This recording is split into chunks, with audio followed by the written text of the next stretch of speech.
എല്ലാവർക്കും നമസ്കാരം. Top ട്യൂഷന്റെ class 9 geography ക്ലാസ്സിലേക്ക് എല്ലാവർക്കും സ്വാഗതം. കഴിഞ്ഞ ക്ലാസ്സുകളിൽ നമ്മൾ ഹിമാലയൻ മലനിരകളെക്കുറിച്ചും വിശാലമായ സമതലങ്ങളെക്കുറിച്ചും ചരിത്രമുറങ്ങുന്ന പീഠഭൂമിയെക്കുറിച്ചുമൊക്കെ നമ്മൾ പഠിച്ചു. ഇന്ന് നമ്മൾ പഠിക്കാൻ പോകുന്നത് ഈ ഭൂമിയിലെ ഏറ്റവും പ്രധാനപ്പെട്ട ഒരു വിഭവത്തെക്കുറിച്ചാണ്. അതെ, മനുഷ്യനെക്കുറിച്ച് തന്നെ. പാഠത്തിന്റെ പേര് രാഷ്ട്രവികസനത്തിന് മനുഷ്യവിഭവശേഷി അഥവാ human resources four national development. എന്താണ് ഈ മനുഷ്യവിഭവശേഷി അഥവാ ഹ്യൂമൻ റിസോഴ്സസ്? നമ്മൾ ഈ പാഠത്തെ അത് വിശദമായി പഠിക്കും. നമ്മുടെ ആവശ്യങ്ങൾ നിറവേറ്റിയാണ് നമ്മൾ ഓരോ ദിവസവും ജീവിക്കുന്നത്, അല്ലേ?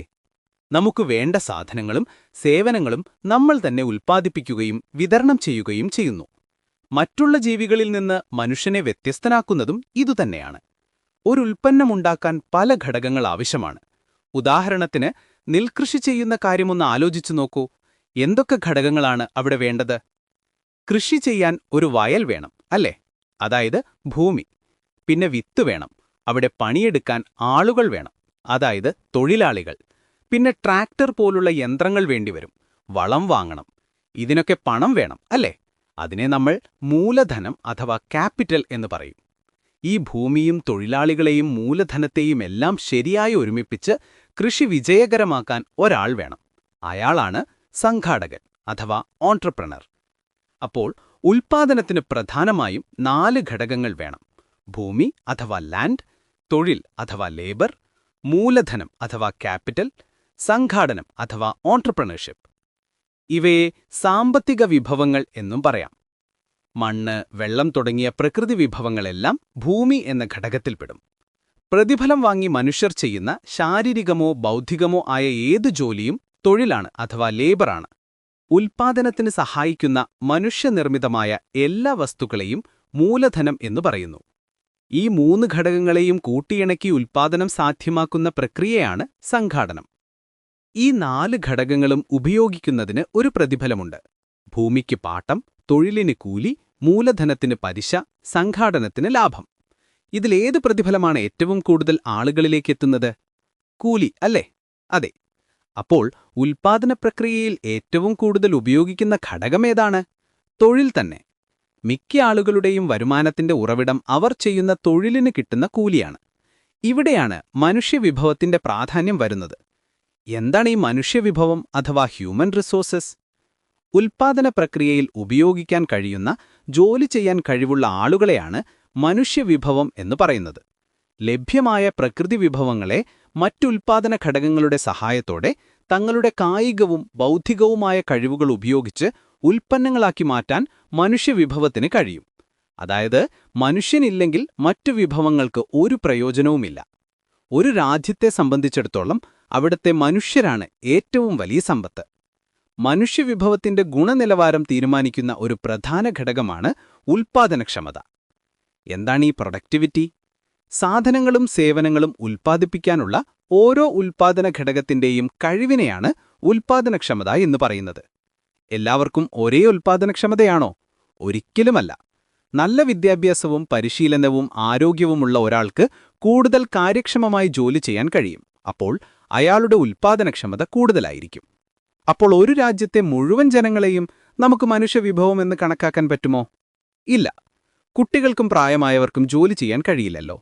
അപ്പോൾ ഏതൊക്കെ ആളുകളെയാണ് ഒരു രാജ്യത്തിന്റെ മനുഷ്യവിഭവമായി കണക്കാക്കുന്നത്? ജനസംഖ്യയുടെ വലിപ്പം, ഘടന, കഴിവുകൾ എന്നിവയാണ് മനുഷ്യവിഭവത്തെ സ്വാധീനിക്കുന്ന പ്രധാന ഘടകങ്ങൾ. ലോക ജനസംഖ്യയിൽ ഇന്ത്യ 1ാം സ്ഥാനത്താണെന്ന് നിങ്ങൾക്കറിയാമല്ലോ. ഇനി നമുക്ക് ഇന്ത്യയുടെ ജനസംഖ്യാ പിരമിഡ് ഒന്ന് നോക്കാം.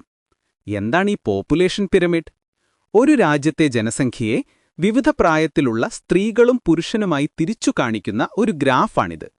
നിങ്ങളുടെ പുസ്തകത്തിലെ 2011 ഇന്ത്യയുടെ ജനസംഖ്യാ പിരമിഡ് നോക്കൂ. അതിലേറ്റവും കൂടുതൽ ആളുകൾ ഏതു പ്രായവിഭാഗത്തിലാണുള്ളത്? താഴോട്ടു നോക്കൂ. 10, 14, 15, 19 പ്രായത്തിലുള്ളവരാണ് കൂടുതൽ. അതായത് നമ്മുടെ രാജ്യത്ത് യുവാക്കളാണ് കൂടുതൽ. ഇതൊരു നല്ല കാര്യമാണോ? തീർച്ചയായും. ഇനി ഏറ്റവും കുറവ് ആളുകൾ ഏതു പ്രായവിഭാഗത്തിലാണുള്ളത്? മുകളിലോട്ട് നോക്കൂ. 80 വയസ്സിന് മുകളിലുള്ളവർ വളരെ കുറവാണ്.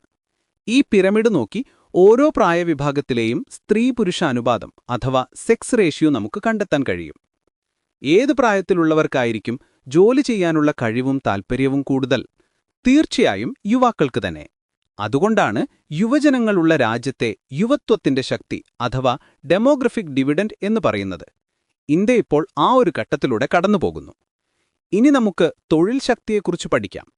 2023 ഗവൺമെന്റിന്റെ കണക്കുപ്രകാരം 15 വയസ്സിനു മുകളിലുള്ള ജോലി ചെയ്യാൻ സന്നദ്ധതയും കഴിവുമുള്ള ജനങ്ങളെയാണ് ഒരു രാജ്യത്തിന്റെ തൊഴിൽ ശക്തി എന്ന് പറയുന്നത്.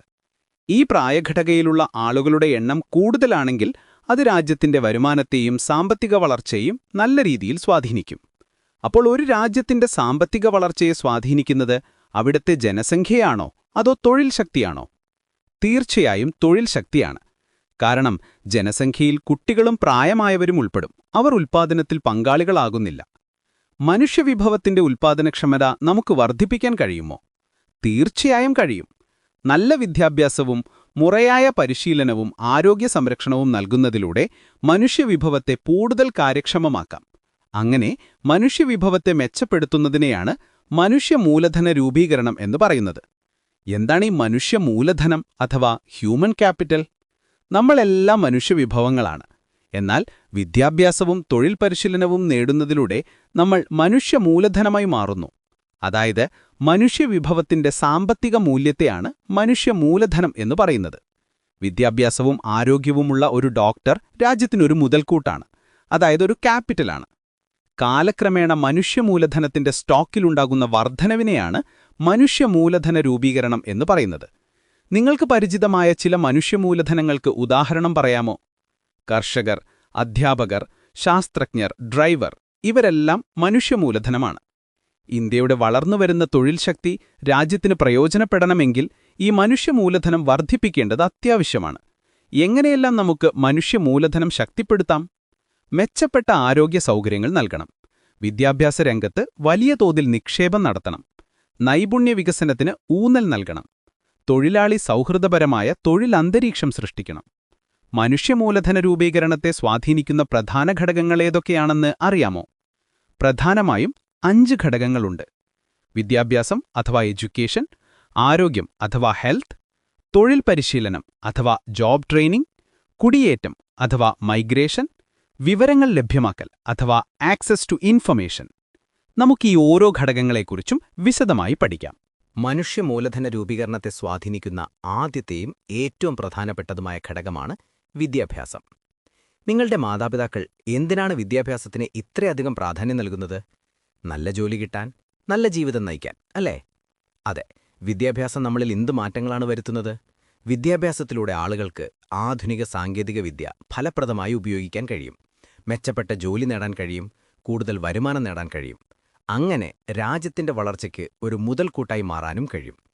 നല്ലൊരു ജീവിത നിലവാരം നേടുന്നതിനൊപ്പം ഉയർന്ന മൂല്യങ്ങളുള്ള ഒരു സമൂഹത്തെ സൃഷ്ടിക്കാനും വിദ്യാഭ്യാസത്തിലൂടെ സാധിക്കും.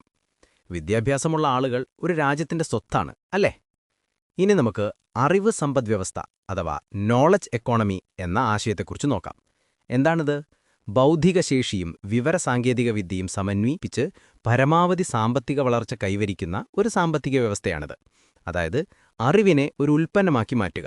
ശാസ്ത്രജ്ഞർ, ഗവേഷകർ, സോഫ്റ്റ്വെയർ ഡെവലപ്പർമാർ തുടങ്ങിയവരെല്ലാം ഈ മേഖലയെ ശക്തിപ്പെടുത്തുന്ന മനുഷ്യവിഭവങ്ങളാണ്. നമ്മുടെ തിരുവനന്തപുരത്തെ ടെക്നോ പാർക്കും കൊച്ചിയിലെ ഇൻഫോ പാർക്കുമൊക്കെ ഈ അറിവ് സമ്പദ്വ്യവസ്ഥയുടെ വളർച്ചയെ ത്വരിതപ്പെടുത്തുന്ന സ്ഥാപനങ്ങളാണ്. അപ്പോൾ വിദ്യാഭ്യാസം ഒരു രാജ്യത്തെ എങ്ങനെ പുരോഗതിയിലേക്ക് നയിക്കുന്നുവെന്ന് നോക്കൂ. വിദ്യാഭ്യാസം കഴിവും സാങ്കേതിക പരിജ്ഞാനവും വർദ്ധിക്കുന്നു, മെച്ചപ്പെട്ട ജോലി ലഭിക്കുന്നു, നല്ല വരുമാനമുണ്ടാകുന്നു, ജീവിത നിലവാരം മെച്ചപ്പെടുന്നു, രാജ്യത്തിന് പുരോഗതിയുണ്ടാകുന്നു. ഇതൊരു ചക്രം പോലെയാണ്. ഇനി രണ്ടാമത്തെ ഘടകം ആരോഗ്യം. എന്താണ് ആരോഗ്യം? ലോകാരോഗ്യ സംഘടനയുടെ അഭിപ്രായത്തിൽ ശാരീരികവും മാനസികവും സാമൂഹികവുമായ സുസ്ഥിതിയാണ് ആരോഗ്യം. അസുഖമില്ലാത്ത അവസ്ഥ മാത്രമല്ല, സന്തോഷത്തോടെയും സമാധാനത്തോടെയും ജീവിക്കുന്നതും ആരോഗ്യമാണ്. ആരോഗ്യമില്ലാത്ത ആളുകൾക്ക് രാജ്യത്തിന്റെ പുരോഗതിക്ക് ഫലപ്രദമായി സംഭാവന നൽകാൻ കഴിയില്ല, അല്ലേ? ആരോഗ്യം കുറയുന്നത് വ്യക്തിയെയും രാജ്യത്തെയും എങ്ങനെ ബാധിക്കും? ഉൽപ്പാദനക്ഷമത കുറയും, ജോലി ചെയ്യാൻ കഴിയില്ല. ഇത് ഉൽപ്പാദനം കുറയ്ക്കും. അതുകൊണ്ട് ജനങ്ങളുടെ ആരോഗ്യ സംരക്ഷണം ഉറപ്പാക്കേണ്ടത് അത്യാവശ്യമാണ്. നമ്മുടെ നാട്ടിൽ പൊതുമേഖലയിലും സ്വകാര്യ മേഖലയിലും ആരോഗ്യ കേന്ദ്രങ്ങൾ പ്രവർത്തിക്കുന്നുണ്ട്. ഹെൽത്ത് സബ് സെന്ററുകൾ, പ്രാഥമിക ആരോഗ്യ കേന്ദ്രങ്ങൾ, താലൂക്ക് ആശുപത്രികൾ, ജില്ലാ ആശുപത്രികൾ, മെഡിക്കൽ കോളേജുകൾ എന്നിങ്ങനെ പല തലങ്ങളിലായി സർക്കാർ ആരോഗ്യ സംവിധാനങ്ങൾ പ്രവർത്തിക്കുന്നു. ലോകത്തിന്റെ തന്നെ ആരോഗ്യ പ്രവർത്തനങ്ങൾക്ക് മാതൃകയാണ് നമ്മുടെ കേരളമെന്നത് നമുക്ക് അഭിമാനിക്കാവുന്ന കാര്യമാണ്. മൂന്നാമത്തെ ഘടകം കുടിയേറ്റം അഥവാ മൈഗ്രേഷൻ. ഒരിടത്തു നിന്ന് മറ്റൊരിടത്തേക്ക് ആളുകൾ സ്ഥിരമായോ താൽക്കാലികമായോ താമസം മാറുന്നതിനെയാണ് കുടിയേറ്റമെന്ന് പറയുന്നത്. ജോലിക്കോ വിദ്യാഭ്യാസത്തിനോ അല്ലെങ്കിൽ മെച്ചപ്പെട്ട ജീവിത സാഹചര്യങ്ങൾക്കോ വേണ്ടിയാണ് ആളുകൾ കുടിയേറുന്നത്. ഇത് സാമൂഹികവും സാമ്പത്തികവും സാംസ്കാരികവുമായ പല മാറ്റങ്ങൾക്കും കാരണമാകുന്നു. നാലാമത്തെ ഘടകം തൊഴിൽ പരിശീലനം. ചില ജോലികൾക്ക് നൈപുണ്യ വികസന പരിശീലനം നിർബന്ധമാണ്. ഡോക്ടർമാർ, എഞ്ചിനീയർമാർ, അധ്യാപകർ എന്നിവരെല്ലാം അവരുടെ മേഖലയ്ക്ക് അനുയോജ്യമായ പരിശീലന കോഴ്സുകളിലൂടെയാണ് പ്രൊഫഷണൽ കഴിവുകൾ നേടുന്നത്. തൊഴിൽ പരിശീലനം നേടുന്നത് ഉൽപ്പാദനക്ഷമത വർദ്ധിപ്പിക്കാൻ സഹായിക്കും. അഞ്ചാമത്തെ ഘടകം വിവരങ്ങൾ ലഭ്യമാക്കൽ. വിദ്യാഭ്യാസം, ആരോഗ്യം, തൊഴിൽ തുടങ്ങിയ വിവിധ മേഖലകളിലെ സേവനങ്ങളെക്കുറിച്ചുള്ള വിവരങ്ങൾ ജനങ്ങൾക്ക് ലഭ്യമാക്കേണ്ടത് അത്യാവശ്യമാണ്. ഇനി മനുഷ്യമൂലധന രൂപീകരണം നേരിടുന്ന പ്രധാന വെല്ലുവിളികൾ ഏതൊക്കെയാണെന്ന് നോക്കാം. 1. ദാരിദ്ര്യം അഥവാ പോവർട്ടി. നമ്മുടെ അടിസ്ഥാന ആവശ്യങ്ങൾ പോലും നിറവേറ്റാൻ കഴിയാത്ത അവസ്ഥയാണ് ദാരിദ്ര്യം. കുറഞ്ഞ വരുമാനമാണ് ആളുകളെ ദാരിദ്ര്യത്തിലേക്ക് തള്ളിവിടുന്നത്. വരുമാനം കുറവായതുകൊണ്ട് നല്ല വിദ്യാഭ്യാസമോ ആരോഗ്യ പരിപാലനമോ ലഭിക്കില്ല. ഇത് വീണ്ടും ദാരിദ്ര്യത്തിലേക്ക് നയിക്കുന്നു. ഇതൊരു സംക്നൂത്തി ക്രൂക്ക് അഥവാ വിഷ്യസ് സർക്കിൾ പോലെയാണ്. ഇതിനെ ദാരിദ്ര്യത്തിന്റെ സംക്നൂത്തി ക്രൂക്ക് എന്ന് പറയാം. ഇതൊന്ന് നോക്കൂ. ദാരിദ്ര്യം ഭക്ഷണം, വിദ്യാഭ്യാസം, ആരോഗ്യം എന്നിവയുടെ കുറവ് ജോലി ചെയ്യാനുള്ള ശേഷിക്കുറവ്, കുറഞ്ഞ ഉൽപ്പാദനക്ഷമത കുറഞ്ഞ വരുമാനം വീണ്ടും ദാരിദ്ര്യം. ഈ സംക്നൂത്തി ക്രൂക്ക് തകർത്താൽ മാത്രമേ മനുഷ്യമൂലധന രൂപീകരണം സാധ്യമാകൂ. രണ്ടാമത്തെ വെല്ലുവിളി തൊഴിലില്ലായ്മ അഥവാ അൺഎംപ്ലോയ്മെന്റ്. എന്താണ് തൊഴിലില്ലായ്മ? ആരോഗ്യവും കഴിവും നിലവിലുള്ള വേതന നിരക്കിൽ ജോലി ചെയ്യാൻ സന്നദ്ധതയുമുള്ള ഒരാൾക്ക് ജോലി കണ്ടെത്താൻ കഴിയാത്ത അവസ്ഥയാണ് തൊഴിലില്ലായ്മ. വിദ്യാഭ്യാസത്തിനും കഴിവിനും അനുസരിച്ചുള്ള ജോലി കിട്ടാതെ വരുമ്പോൾ മനുഷ്യവിഭവത്തെ പരമാവധി ഉപയോഗിക്കാൻ കഴിയില്ല. നമ്മുടെ രാജ്യത്ത് പലതരം തൊഴിലില്ലായ്മ ഉണ്ട്. 1. ഓപ്പൺ തൊഴിലില്ലായ്മ, അതായത് ജോലി ചെയ്യാൻ തയ്യാറാണ് പക്ഷേ ജോലിയില്ല. 2. ഘടനാപരമായ തൊഴിലില്ലായ്മ. പുതിയ സാങ്കേതിക വിദ്യ വരുമ്പോൾ പഴയ ജോലികൾ നഷ്ടപ്പെടുന്ന അവസ്ഥ. ഉദാഹരണത്തിന് കമ്പ്യൂട്ടർ വന്നപ്പോൾ ടൈപ്പ്റൈറ്റർ ജോലി ഇല്ലാതായതുപോലെ. 3. സീസണൽ തൊഴിലില്ലായ്മ. ഒരു പ്രത്യേക സീസണിൽ മാത്രം ജോലി ലഭിക്കുകയും ബാക്കി സമയം തൊഴിലില്ലാതിരിക്കുകയും ചെയ്യുന്ന അവസ്ഥ. ഉദാഹരണത്തിന് ഐസ്ക്രീം ഫാക്ടറിയിൽ വേനൽക്കാലത്ത് കൂടുതൽ ജോലിയുണ്ടാകും, മഴക്കാലത്ത് കുറവ്. 4. പ്രച്ഛന്ന തൊഴിലില്ലായ്മ. ആവശ്യത്തിലെ മേർ തൊഴിലാളികൾ ഒരു ഉൽപ്പാദന പ്രക്രിയയിൽ ഏർപ്പെടുന്ന അവസ്ഥ. പുറത്തുനിന്ന് നോക്കുമ്പോൾ എല്ലാവർക്കും ജോലിയുണ്ടെന്ന് തോന്നും, പക്ഷെ ഉൽപ്പാദനത്തിൽ ഒരു മാറ്റവും ഉണ്ടാവില്ല. ഉദാഹരണത്തിന് ഒരു ചെറിയ കൃഷിയിടത്തിൽ 2 പേർക്ക് ചെയ്യാവുന്ന ജോലി 5 പേർ ചെയ്യുന്നത്. ഒരു രാജ്യത്തെ സാമ്പത്തിക ശക്തിയാക്കി മാറ്റുന്നതിൽ മനുഷ്യമൂലധന രൂപീകരണത്തിനുള്ള പങ്ക് വളരെ വലുതാണ്. വിദ്യാഭ്യാസം, ആരോഗ്യം തുടങ്ങിയ മേഖലകളിൽ സർക്കാർ കൂടുതൽ ശ്രദ്ധ കൊടുത്താൽ മാത്രമേ ഇത് സാധ്യമാകൂ.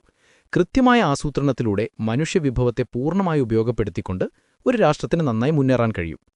പിന്നെ നമ്മുടെ ഈ ടോപ്പ് ട്യൂഷൻ സെന്ററിൽ ചെറിയ ബാച്ച് സൈസിലാണ് ഹൈസ്കൂൾ ക്ലാസുകൾ ഉള്ളത്. അപ്പോൾ നല്ല മാർക്ക് വേണമെന്നുണ്ടോ? എങ്കിൽ എത്രയും പെട്ടെന്ന് ഞങ്ങളുടെ ഫേസ് ടു ഫേസ് ക്ലാസ്സിൽ ജോയിൻ ചെയ്യുകയോ അല്ലെങ്കിൽ യൂട്യൂബ് ക്ലാസ്സസ് ഉപയോഗിക്കുകയോ ചെയ്യുക. പാലക്കാട് നിവാസികളെ ടോപ്പ് ട്യൂഷന്റെ ഫേസ് ടു ഫേസ് ക്ലാസ്സിലേക്ക് സ്വാഗതം ചെയ്യുന്നു. കൂടുതൽ അറിയുവാൻ 8006066363 എന്ന നമ്പറിലേക്ക് വിളിക്കുക. എല്ലാവരും നന്നായി പഠിക്കണം. അടുത്ത ക്ലാസ്സിൽ കാണാം. Bye bye.